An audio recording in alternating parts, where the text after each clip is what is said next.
Hello friends, welcome to Vidyadani DG. दोस्तों, आज का हमारा टॉपिक है इंडियन काउंसिल एक्ट 1919। इसको हम भारत शासन अधिनियम 1919 भी कहते हैं और इसको हम मॉन्टेगो केल्मसफोर्ड रिफॉर्म भी कहते हैं। तो मॉन्टेगो केल्मसफोर्ड रिफॉर्म क्यों कहते हैं?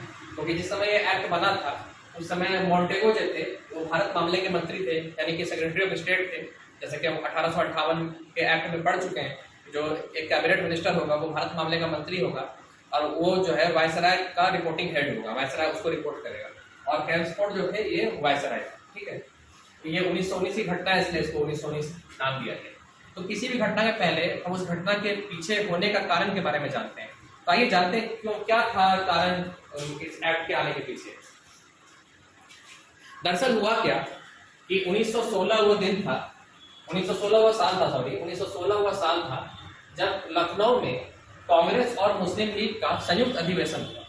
कांग्रेस और मुस्लिम लीग के नेता ने लखनऊ में संयुक्त अधिवेशन बुलाया गया। दोनों दल के नेता वहाँ पे मौजूद हुए, जुटे और एक वहाँ पे एक मतलब सार्वजनिक जो है वो एक आम सहमति से एक निष्कर्ष निकाला गया कि अभी तक जो वायसराय की एग्जीक्यूटिव काउंसिल थी, वायसराय की जो एग्जीक्यूटिव काउंसिल थी, इसमें सिर्फ आपको मतलब एक मेंबर अलाउड था, ठीक है।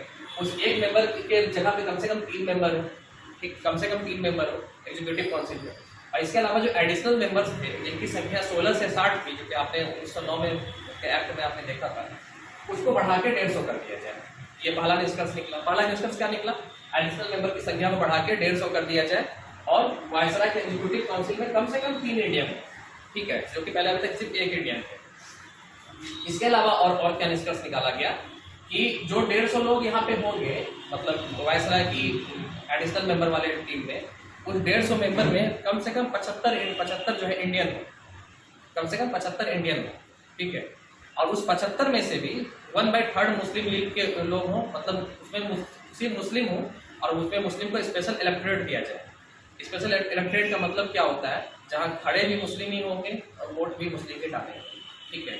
मान लीजिए किसी जगह पे अगर 10 मुस्लिम है और किसी मतलब 10 आबादी है और उसमें 6 मुस्लिम है, 4 गैर मुस्लिम है, तो खड़े भी वो 6 लोगों में से ही कोई एक होंगे और वोट भी वो 6 लोग ही डालेंगे।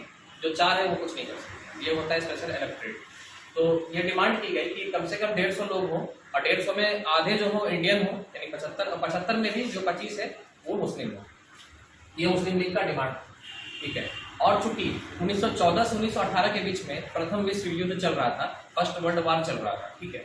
फर्स्ट वर्ल्ड वार में चूंकि इंडिया से सहयोग चाहिए था ब्रिटेन को, तो 1917 में एक डिक्लेरेशन दिया गया ब्रिटिश गवर्नमेंट के द्वारा भारत में कि भारत अगर हमारा इस युद्ध में सहयोग अच्छे से करता है तो हम ये कोशिश करेंगे कि भारत के मामले में जो कानून बनेगा, यानी कि एग्जीक्यूटिव काउंसिल में इंडियंस की संख्या को बढ़ाएंगे।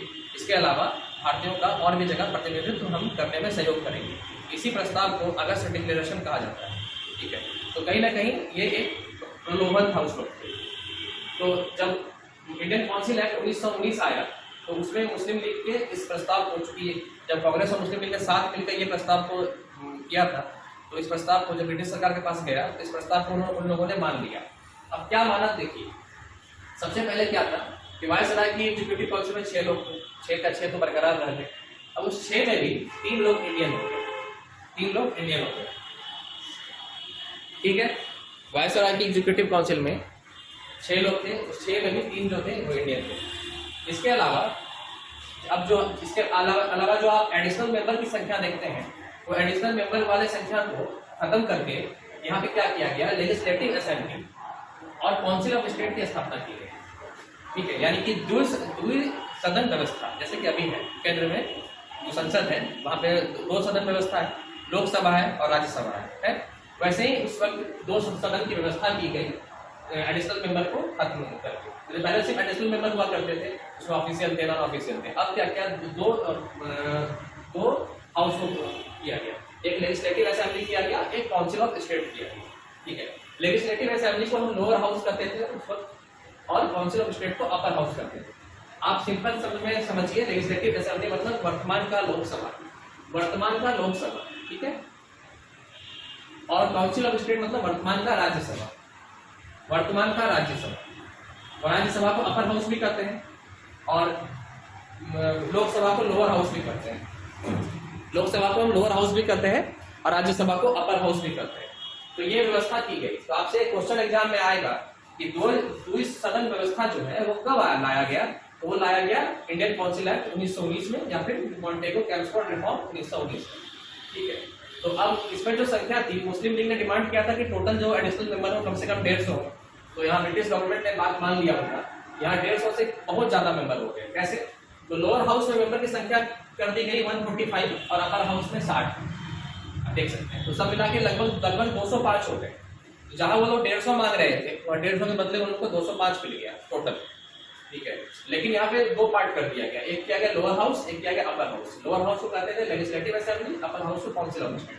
वर्तमान समय में लेजिस्लेटिव असेंबली जो था ये लोअर हाउस, यही अभी लोकसभा है, और वर्तमान समय में वो जो काउंसिल ऑफ स्टेट था वही अभी वर्तमान में राज्यसभा है। ठीक है, नाम दिए काउंसिल ऑफ स्टेट मतलब राज्यसभा। ठीक है, तो इसकी संख्या उस वक्त कितनी की गई थी? 60 की गई थी। इसकी संख्या कितनी की गई थी? 145 की गई थी।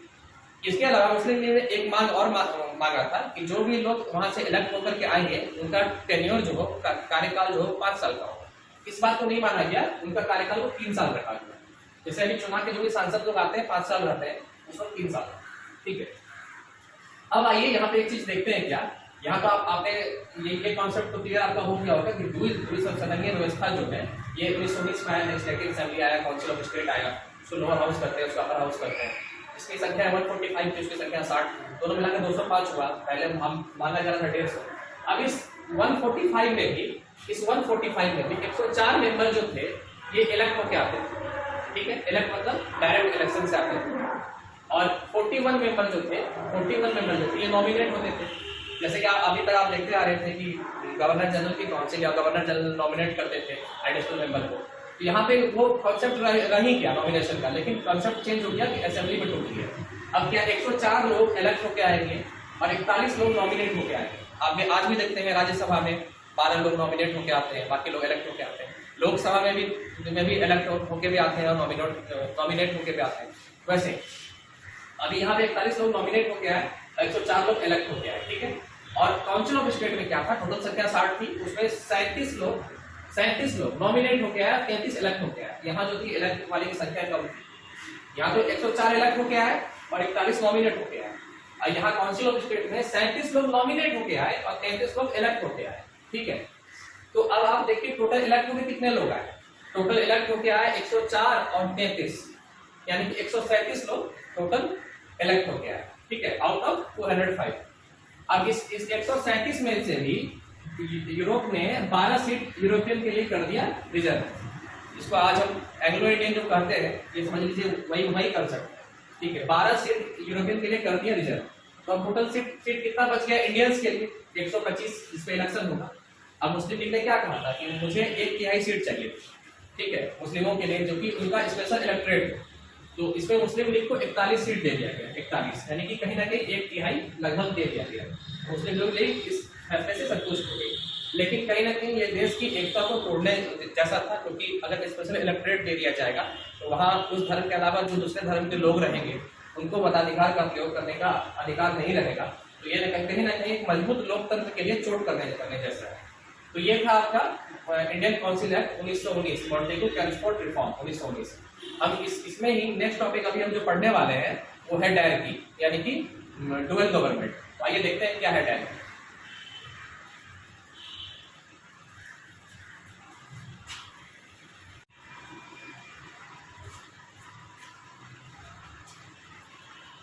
तो आइए देखते हैं क्या था डायरेक्टी। डायरेक्टी मतलब होता है द्वैत शासन, मतलब दो लोगों का शासन व्यवस्था। ठीक है, सबसे पहले तो आपको ये देखना होगा कि जो मतलब स्पेशल इलेक्टोरेट दिया गया था उसमें कितने कम्युनिटी थे। एक तो जनरल कम्युनिटी था जिसका सबसे ज्यादा सीट था, उसके बाद मुस्लिम कम्युनिटी थी जिसको 1/3 सीट था। ठीक है, उसके अलावा यूरोपियन कम्युनिटी था, लैंडलॉर्ड्स थे जो जमींदार वर्ग थे, फिर कॉमर्स के कुछ लोग थे, मतलब जो चैम्बर ऑफ कॉमर्स के लोग थे। इसके अलावा सिख को भी स्पेशल इलेक्टोरेट दिया गया था। तो आपसे क्वेश्चन आ सकता है कंफ्यूज करने के लिए कि मुस्लिम तो आप पढ़ के जाएंगे ही, पूछा जाएगा कि मॉन्टेगो कैम्सफोर्ड रिफॉर्म में इनमें से किनको स्पेशल इलेक्टोरेट दिया गया था, और सिख भी ऑप्शन में रहेगा, तो आपको सिख भी मारना है। ठीक है, ये रहेगा। इसके अलावा क्या होगा, राज्यों में भी द्वैत शासन की व्यवस्था की गई। राज्यों में द्वैत शासन की व्यवस्था की गई। ठीक है, तो कैसे की गई आइए देखते हैं। सबसे पहले तो कितने उसमें प्रोविंस थे, जिसको आज हम राज्य कहते हैं, उसमें प्रोविंस होता है। उस समय प्रोविंस थे कितने, उस समय 4 और 2 6 प्रोविंस थे, ठीक है, 4 और 2 6 प्रोविंस थे। लेकिन 1919 के एक्ट में 2 नए प्रोविंस जुड़े, जिनका जो एक प्रोविंस थे बिहार और उड़ीसा, और एक प्रोविंस था सेंट्रल प्रोविंस, ठीक है। तो ये 2 नए प्रोविंस जो है, क्योंकि आप जैसे जानते हैं बिहार का गठन 1912 में हुआ है, तो 1919 वाला एक्ट में बिहार भी एक प्रोविंस रूप में हुआ होगा। तो बिहार और उड़ीसा जो है जब बंगाल से अलग हो गए थे, तो ये एक नए प्रोविंस के रूप में ऐड हुए 1919 में, और उसके अलावा सेंट्रल प्रोविंस एक अलग प्रोविंस के रूप में ऐड हुआ। सब मिला के यूनाइटेड फ्रंट, बंगाल, पंजाब, मद्रास, आसाम, बिहार और उड़ीसा, बॉम्बे, बर्मा जो आज म्यांमार ये भी इंडिया का पार्ट था, और सेंट्रल, इतने सारे प्रांत थे, इतने सारे प्रोविंस थे, ठीक है, ब्रिटिश पीरियड के इंडिया में, ठीक है। अब इसमें क्या हुआ, इसमें भी चूंकि अगस्त डिक्लेरेशन जो 1917 में आया था, उसमें क्या कहा गया था कि आप लोग को स्वशासन का मतलब खुद का कानून बनाने का अधिकार दिया जाएगा, आप लोग को सरकार के नीतियों में शामिल किया जाएगा, इंडियंस को शामिल किया जाएगा, तो ठीक है। तो उसी के तहत प्रांतों को भी अपना कानून बनाने का व्यवस्था दिया गया। अब क्या हुआ, जैसे कि प्रांत अगर कोई कानून बनाए, और मान लीजिए वो कानून अगर केंद्र सरकार जो है, जो जैसे अभी राज्य में कोई कानून बना, केंद्र सरकार उस कानून पे अगर हस्तक्षेप करे, वो कानून अगर मान लीजिए देश हित से ऊपर कानून है, या अगर कोई राज्य अगर सपोज कोई कानून बना रहा है रेलवे पे, या फिर डिफेंस पे, या फिर विदेश मंत्रालय पे, तो उसका अधिकार नहीं। तो वैसे ही अब ये कंफ्यूजन हो गया किस विषय पे कानून बनाए और किस विषय पे कानून ना बनाए। इसके लिए एक लाया गया, ठीक है, मतलब सेपरेशन किया गया कानून को। तो मतलब एक सब्जेक्ट लाया गया, लिस्ट लाया गया, जिसको आज की डेट में आप कंकरेंट लिस्ट करते हैं, समवर्ती सूची करते हैं, स्टेट लिस्ट, ठीक है, सेंट्रल लिस्ट और कंकरेंट लिस्ट करते हैं। तो वैसे ही उस समय लाया गया, तो उसमें सेंट्रल लिस्ट था, प्रोविंशियल लिस्ट था। तो सेंट्रल लिस्ट में 47 मैटर रखे गए और प्रोविंशियल लिस्ट में 50 मैटर रखे गए। ये क्वेश्चन आ सकता है, देख लीजिए, बहुत इंपॉर्टेंट है। सेंट्रल लिस्ट में जो कि भारत का आंतरिक और भारत का बाहरी मामला दिखता था, उस विषय में 47 विषय रखे गए और राज्यों के पास 50 विषय दिए गए। मतलब ये 47 विषय से रिलेटेड अगर कोई कानून है, जैसे विदेश हो गया, रक्षा हो गया, तो सेंट्रल गवर्नमेंट बनाएगा, ठीक है। जो जैसे कि जो इंडिया के गवर्नर जनरल थे, यानी कि जो इंडिया के वायसराय थे, ठीक है। और ये 50 विषय अगर कोई कानून है तो वो स्टेट बनाएगा। स्टेट मतलब जैसे कि इतने सारे जो स्टेट है, बंगाल, पंजाब, मद्रास, ये सब, ठीक है। अब ये 50 में भी, इस 50 में भी अब 2 पार्ट हुआ। पहला पार्ट हुआ हस्तांतरित और दूसरा पार्ट हुआ आरक्षित। हस्तांतरित तो करते हैं ट्रांसफर और आरक्षित तो करते हैं रिजर्व, ठीक है। प्रोविंशियल में 2 पार्ट आया, एक हस्तांतरित और एक आरक्षित। हुआ क्या कि ब्रिटिश सरकार ने कहा था कि इन प्रांतों से जो जीत के आएगा, तो हम जो सेंटर में अपना कैबिनेट बनाएंगे, तो हर प्रांत से 2-3 लोगों को लेके मिनिस्ट्री फॉर्म करेंगे। इसके चलते प्रांतों का भी नेतृत्व केंद्र सरकार पे हो। तो जब यहाँ पे ट्रांसफर वाला लिस्ट बनना था, उसमें मेंबर थे उस राज्य के गवर्नर और मिनिस्टर। कौन से मिनिस्टर? जो मिनिस्टर यहाँ से जीत के सेंटर में जाके मिनिस्टर बने। और जब रिजर्व वाले लिस्ट में बनना था, तो उसमें मेंबर थे उस राज्य के गवर्नर और उस गवर्नर का एग्जीक्यूटिव काउंसिल, क्योंकि हर राज्य में भी अपना एग्जीक्यूटिव काउंसिल था, गवर्नर का, उस राज्य के गवर्नर का एग्जीक्यूटिव काउंसिल। तो जब ट्रांसफर विषय पे कोई कानून बनना है, तो गवर्नर और मिनिस्टर, क्योंकि मिनिस्टर डायरेक्ट रिप्रेजेंट करते थे सेंटर में, क्योंकि जैसा कहा गया था जितने लोग जीत के आएंगे उतने लोग वहां पे मिनिस्टर बनेंगे। और जब आरक्षित विषय पे कोई कानून बनना था, तो गवर्नर के साथ में एग्जीक्यूटिव काउंसिल। तो आप देख सकते हैं सेंट्रल सूची में, केंद्रीय सूची में 47 विषय थे और प्रोविंशियल सूची में, यानी राज्य सूची में उस समय 50 विषय थे, ठीक है। ये था आपका पूरा का पूरा इंडियन काउंसिल एक्ट 1919, इसमें डायरेक्टिव हुआ, ठीक है, जो सदनीय व्यवस्था हुई, ठीक है। इसके अलावा आप इंडियंस का वायसराय की एग्जीक्यूटिव काउंसिल में 3 इंडियंस अलाउड हुए, ठीक है। स्पेशल इलेक्टोरेट दिया गया मुस्लिम लीग को 1/3, सिख को भी दिया गया स्पेशल इलेक्टोरेट, ठीक है। इसके अलावा राज्यों में भी आरक्षित विषय और ट्रांसफर विषय के रूप में वहां भी डायरेक्टिव स्थापित की गई। तो ये था कंप्लीट आपका इंडियन काउंसिल एक्ट 1919, ठीक है। नेक्स्ट क्लास में हम पढ़ेंगे भारत शासन अधिनियम 1935। तब तक आप देखते रहिए हमारा channel Vidyadhar Hindi ji. Thank you.